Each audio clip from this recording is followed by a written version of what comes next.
Yeah, I'm very glad to talk after Christina, because my presentation is very similar under some respect. So you will tell me if the slides are going on good, because sometimes PowerPoint makes problems with the Mac and so on. Mikael's on the job there, so he'll let you know. So do you see the title now? Yes. Good. Thank you. Okay. So it's very good, very great joy to be here, to be part of this attempt to dream and assert together the unification, not only of Europe, of course, but of all nations, in order to restore the hierarchical plan and order on Earth. Despite all that is happening now in the worlds of appearance, as part of the new group of observers, we are the subjective prototype for the future hierarchical humanity. As such, we are expected to discriminate and transform the subjective, subtle causes of the past and present conflicts into a harmonic system, not only harmonious, but a harmonic from the science of harmonics by Pythagoras. A harmonic system of understanding and solutions in order to prepare the basis of the Aquarian Brotherhood. As we know, Brotherhood is the main idea of the water-bearer age, whose realization in the human kingdom is indicated for its last decade in 1,400 years. So we are not in a hurry, but we are in a hurry.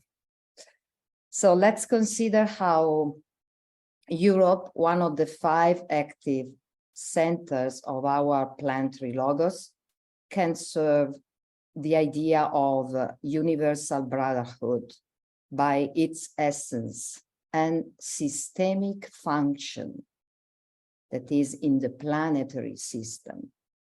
First, we will consider the myth of the entity called Europe, as Christina was mentioning, because as we know, symbols reveal the true or real nature of things, legends and myths.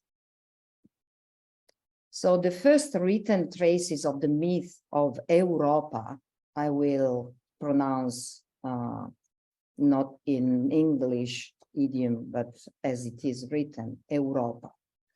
The myth of Europa dates back to the times of Homer and Hesiod, around the 8th century BC. In the Iliad, Zeus evokes among his many loves also the one with Europa, while in the Theogony, Hesiod mentions Europa, daughter of Thetis, one of the sea deities, wife to Oceanus. The most consolidated myth tells of Princess Europa, daughter of the Phoenician king Agenor, who, having gone down to the sea with her maids, met a white bull of such a great beauty and meekness that she desired to ride him. The bull, however, immediately rushed across the sea, carrying the girl with him. The race of the white bull that had kidnapped Europa ended on the island of Crete, where Zeus assumed the form of an eagle, and with her begat 3 children. The myth continues by narrating that the brothers of Europa set off in various directions to look for their sister. In particular, one of these, Cadmus, after various vicissitudes, married Harmonia, Harmony, daughter of Aphrodite and Ares, that are Venus and Mars. It was on that occasion, And it was at the very last time that all the gods left Olympus and came down to earth to join the wedding feast of a mortal. Is this the allegory for the beginning of a new phase, of a new civilization and sub-race, the Greek-Roman one, as Christina was mentioning, Greece at the crossroad in the middle way between East and West? In the myth of Europa, Zeus took the white ball into the sky, thus giving birth to the constellation of the bull, Taurus. In general, the myth represents a movement of civilization from east to west, and the name Europe, given to the Western territories, is the seal of this movement. The Bovid and moon cults, veiled by the myth of Europa, were thus transmitted through migrations from the Middle East and Africa to Greece. The bull's horns have the same shape as the crescent moon, and the two symbols were connected in religious rites. Not only astrologically, the moon, mother of the form that veils the inner light, is at its greatest power, or exalted in the sign of Taurus.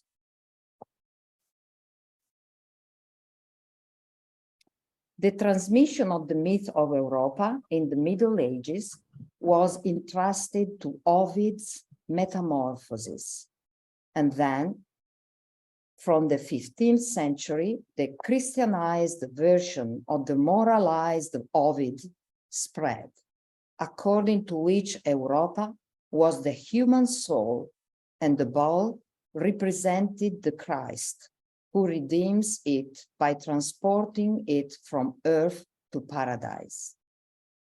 In esoteric terms, the myth can be seen as the initiatory destiny of the human soul, born from animality, but gradually freeing itself from it through the conflicts between its earthly nature and its divine nature.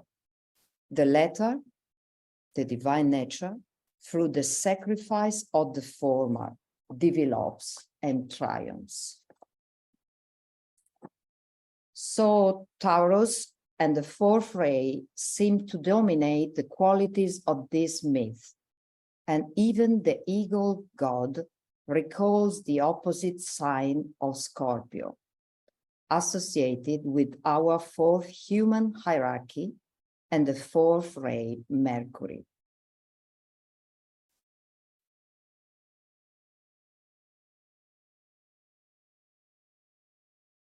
The continent of Europe to be a fourth ray planetary center or a planetary ajna center at the soul, at the soul level or at the personality level, rather than a second ray heart center, see the 12 stars of its banner, are plausible hypotheses.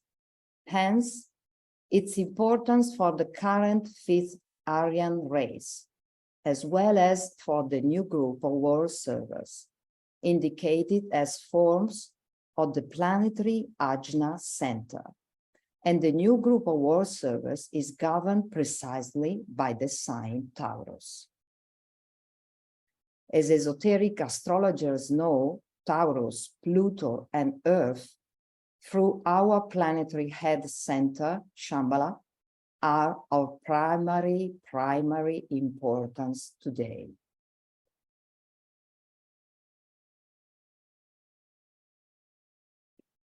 There is at this time, owing to the influx of the Shambhala force, the establishing of a peculiar relation or alignment between the constellation Taurus. Is there anybody with the microphone on? Thank you. between the constellation Taurus with its own specific alignment with the Pleiades, which are Taurus, and the Great Bear, the planet Pluto, first ray, and our Earth, third ray. This produces much of the present world difficulty, and one which the modern astrologer would do well to consider. It constitutes a major cosmic triangle at this time, conditioning much that is now happening. So it was written last century, but still going on. This Shambhala force is that which fans or intensifies the light by the removal of obstructions and proceeds from far distant places, pouring through the eye of illumination into those spheres of influence upon the sorrowful planet, the Earth, impelling the ball upon its onward rush. So speaks the old commentary. The import of this is that the energy of will newly released by Sanat Kumara upon our planet emanates via the head center of the planetary logos from the Great Bear. It is stepped down in vibration via one of the Pleiades, hence its influence upon matter, and hence also its pronounced Taurian effects upon humanity, and so enters into the solar system. It is there absorbed by that major center of our planetary life, to which we give the name Shambhala. Its effect is necessarily twofold. It produces in certain nations, races, and individuals a welling up of the self-will, or of the will to power, which is characteristic of the developed lower nature, the personality aspect of integrated selfhood. It produces, through less readily, a stimulation of the will to serve the plan, as it is grasped by the word aspirants, the word disciples, and initiates. Thus are the purposes of deity materialized. So let's think about when Pluto, the first ray destroyer of obsolete forms, will be again in Taurus as a crucial and fundamental period for Europe. And it will be from 2096 to 2128, a period which holds in itself the date of the effective beginning, according to the Tibetan master of the age of Aquarius in 2117. Or let's think about, as it was said, now Pluto entering Aquarius for the next 19 years, the sign which rules the great planetary heart center, the hierarchy, square Taurus. How it will stimulate the emergence of new light. The last time Pluto was in Taurus was from 1852 to 1883, years which saw not only important political upheavals and restorations. By the way, the last incarnation of my Italian nation was in 1861, with Pluto,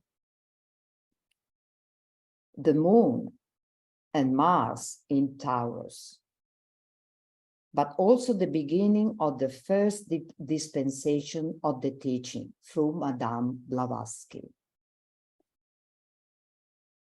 Is Europe that Taurine eye of revelation, source of light through knowledge, which will serve by holding its mind steady in the light, in the clear vision of the one humanity?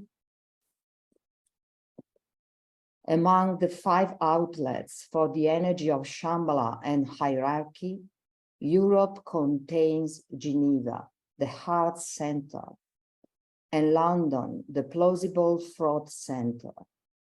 We are told that these two centers, heart and throat, once fused and in harmony, caused the awakening of the ajna center, guided by the heart in the head or by the soul, by buddhi manas in Sanskrit.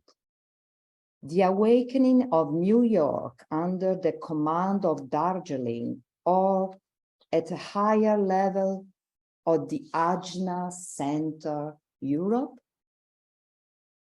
Also interesting is that you will find all these things, dense things in the document, so you can ponder later on these concepts. Also interesting is the symmetry between Europe as the great Ajna center, which contains the heart center Geneva, and Asia, supposed, as we shall see, as a planetary heart center, which contains the Ajna center Darjeeling.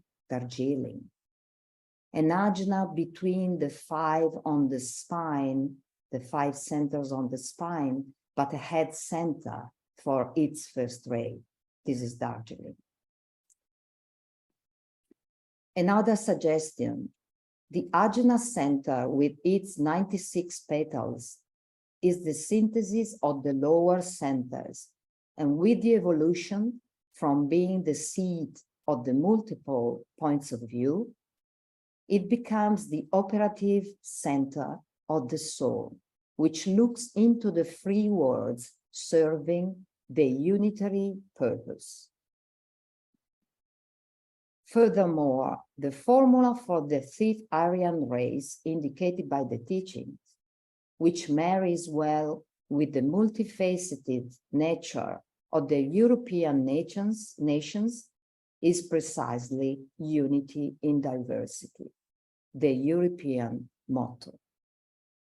And when the multiple points of view converge in a harmonic system of perspectives at the service of the one purpose, universal brotherhood, the eye is open and all is light. This is the motto of Europe.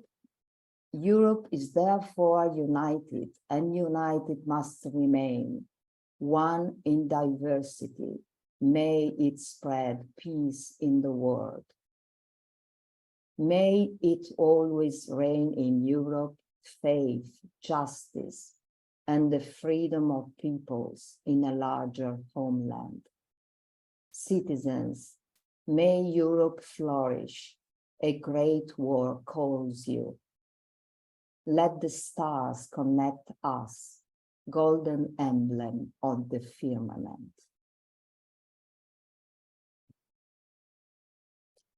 Another interesting fact is the etymological comparison, as Christina mentioned, of the terms Europe and Asia, which seem to stand for West and East. They would have been introduced by the Phoenicians, who, spreading from Syria into the Mediterranean basin, would have generically indicated as West all the countries subsequently discovered up to the Strait of Gibraltar, as opposed to Asia, a name that was also derived from a Semitic word meaning East. However, for both names, the Greek origin is not excluded. Europe and Asia already occur in Hesiod theogony as sons of Oceanus and Tethys, but without any geographical reference being made. However, initially the name Europe was given to central Greece, later extended to all of Greece, and from 500 BC, it was applied to all lands to the north of it. Here we propose two other etymological hypotheses for Europe. The first intends the name Europe as composed of two Greek roots, eu, which means large, great, benevolent, and op, the root of seeing, vision, with the possible meaning of broad face or broad gaze, which was a typical attribute of the full moon associated with the Great Mother and the sacred cow. While the second annexes to eu the term row, to flow, to stream, therefore well watered, with an allusion to the ancient fertility rites. After this symbolic trip and introduction, we therefore present in Europe and from Europe to the whole world the broad gaze or vision of a harmonic system of nations, in order to carve the fertile paths towards the Aquarian Brotherhood, to the systemic right relationships or planetary group consciousness. The metric of the harmonic system of nations is a reflection of the 13749 hierarchical model to give a right form to the idea of an international order and organism. The triple triad, whose permutations builds the 6 with the center, the 7. The teaching tells us that humanity as a planetary center is a collective unity constituted by and organized into 7 main races and human types, and many ethnic groups and peoples, distributed over 7 continents, of which 5 are awakened or active as planetary centers.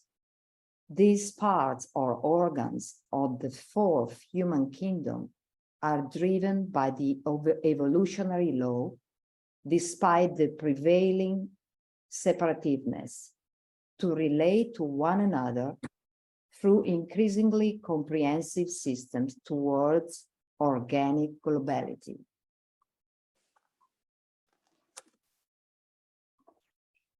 And today, at the dawn of the Aquarian era, we can affirm that from isolated and local units, we have arrived to a potentially single interactive community. As an example, in its either vicious or virtuous use, the technological revolution of internet clearly proves this unified and global field.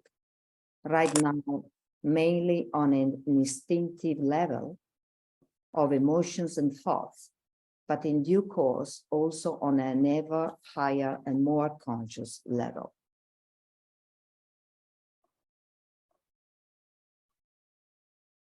At present, mankind still needs the law of pain to recognize our unified field and oneness, namely conflicts, in order to make the 4th principle of harmony as our triumphant destiny.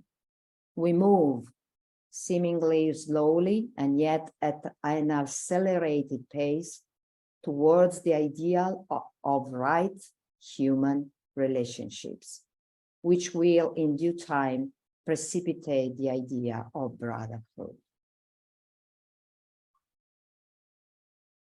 The forms through which these new and impending ideas must take shape and manifest have yet to be created, and that takes time, for they are built by the power of thought and due process of educating the public consciousness until that consciousness becomes confirmed conviction and demonstrate as an immovable public opinion.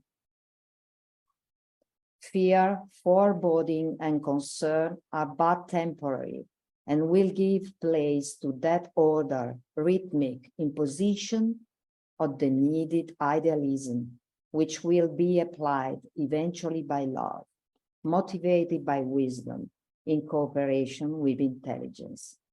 All will be actuated by a dynamic, not a passive will to good. In the Destiny of the Nations, we also read, the major ideas in the world today fall into 5 categories. And the last one is the idea of a spiritual hierarchy, which will govern the people throughout the world and will embody in itself the best elements of the monarchical, the democratic, the totalitarian, and the communistic regimes. Most of these groups of ideologies have latent in them much beauty, strength, and wisdom, and also a profound and valuable contribution to make to the whole.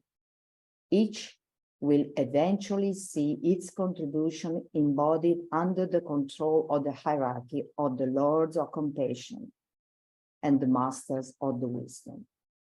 The restoration of the ancient Atlantean control by the spiritual forces is still in the future, but the Aquarian age will see the restitution of this inner and spiritual guidance on a higher turn of the spiral. So, having fixed the vision for the future, let us now consider the fundamental role of the nations to build consciously the hierarchical one humanity. So nations are presented by the esoteric teaching as a temporary manifestation of human races and sub-races, those septenary centers of the 4th human hierarchy. They are actual living, magnetic, and conscious collective units, equipped with a more or less manifested soul or higher nature, a more or less integrated personality, and the body of territorial expression. So also Europe as a territory is only the personality aspect of Europe, but Europe as a soul is a different being. So here we know from Destiny of the Nations, there are signs, rays, and motors indicated by decay. Here I outline the 3 signs, Aquarius, Taurus, and Pisces, rulers of the 3 planetary centers, the heart center hierarchy by Aquarius, the Ajna center, the new group of world servers, ruled by Taurus, and the 4th center, humanity, ruled by Pisces. Okay, we go on because the time is tired. Okay.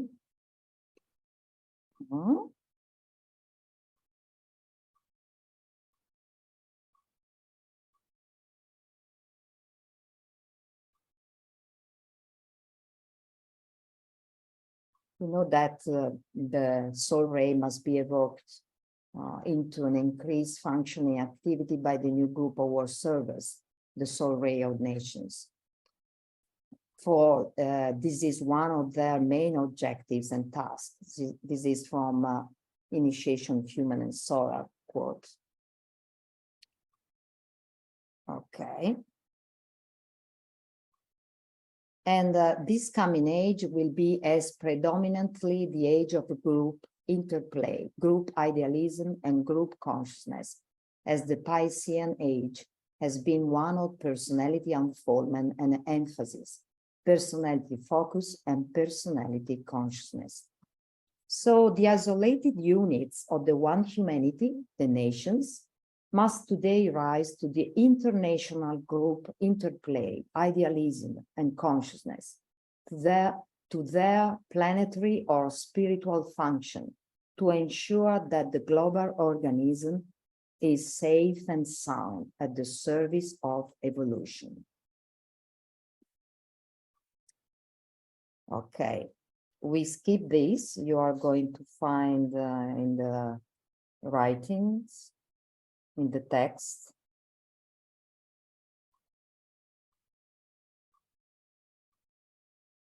So the realization of these concepts of interplay, international reality, when intelligently developed and wisely handled, will lead to right human relations.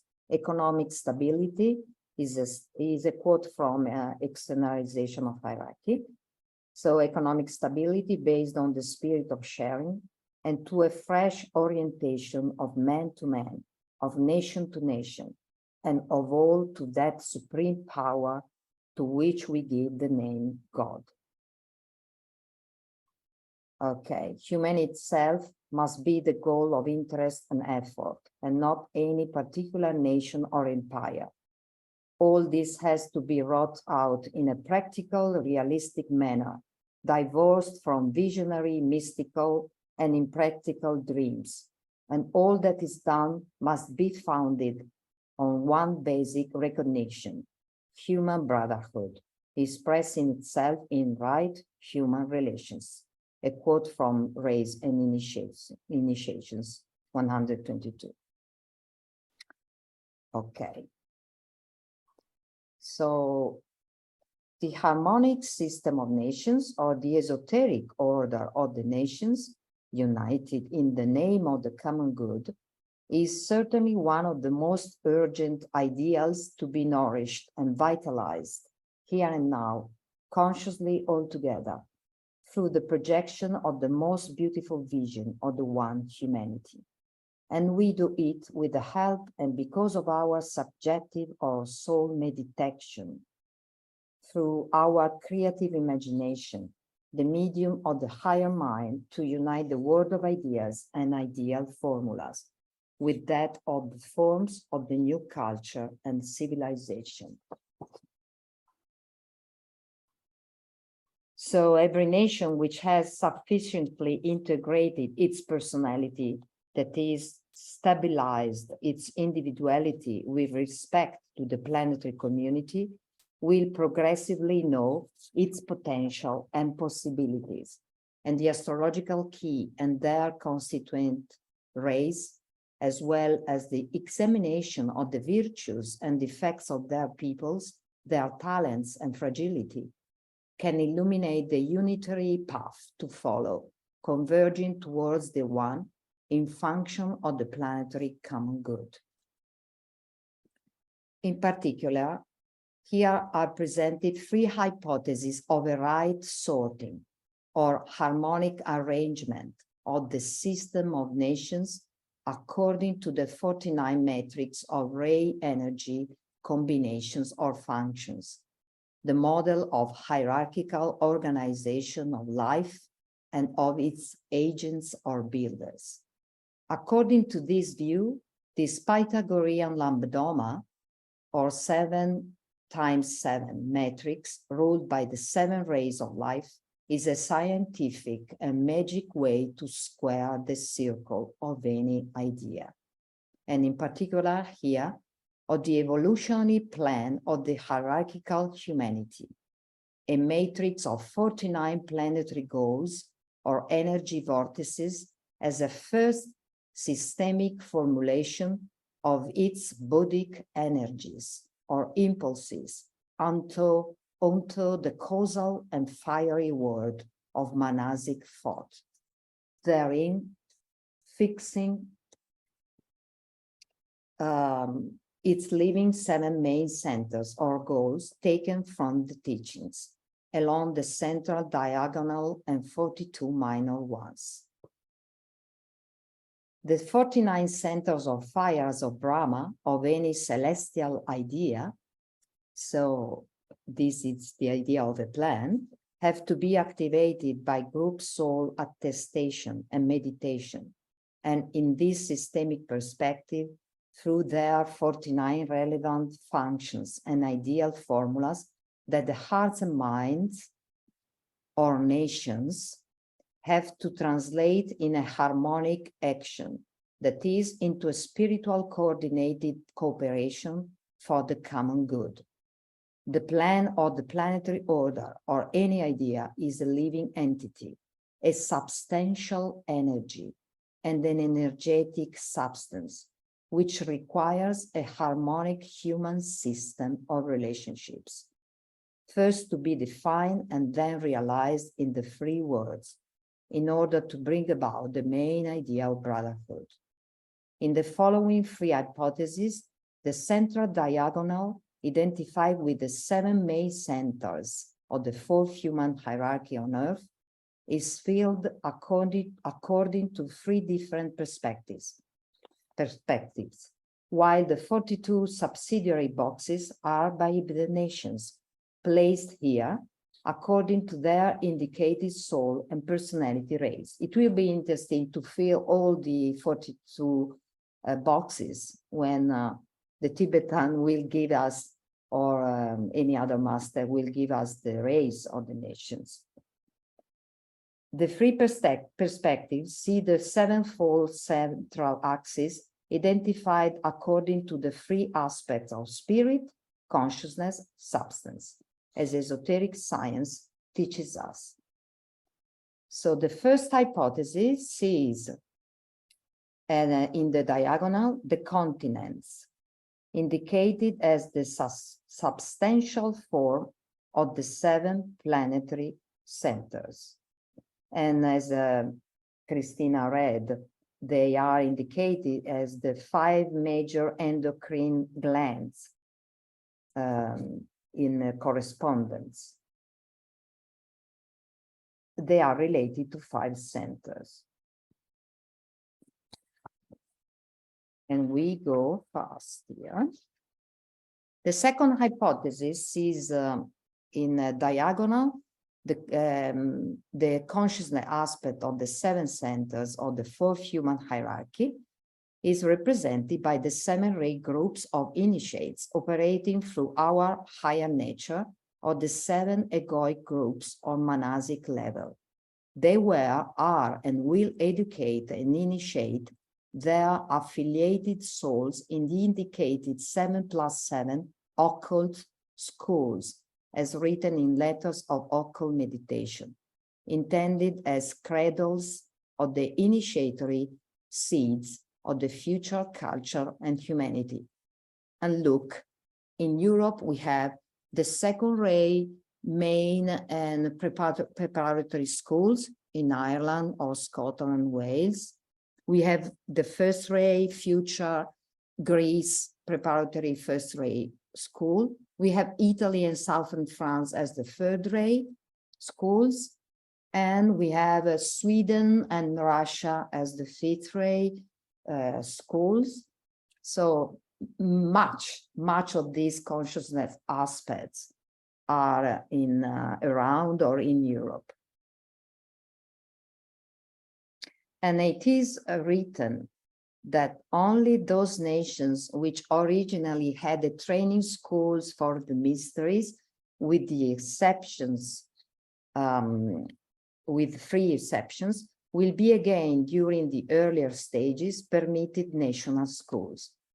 The exceptions are Great Britain, Canada, and the United States, Australia. So here are the plausible rays, as I said, and Japan and Western China, the 4th ray.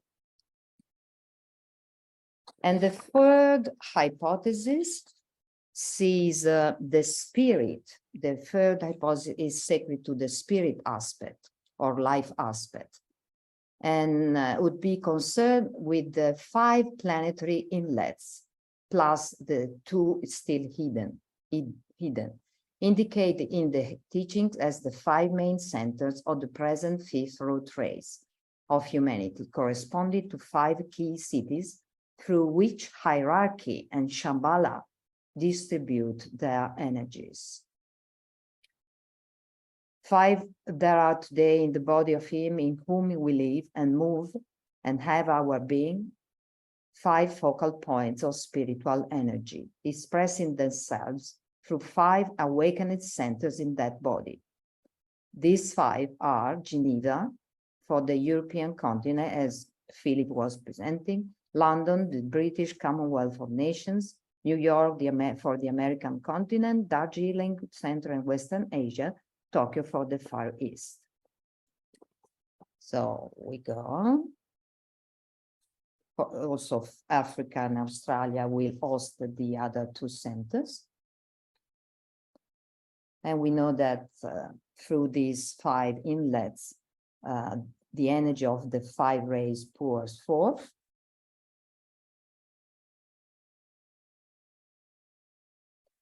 Okay, the 5 cities, which are the exoteric expression of the esoteric center of force, and through which the hierarchy and Shambhala are seeking to work, are the correspondence in the planetary body to the 4 centers up the spine and the ajna center in the body of humanity and of individual man.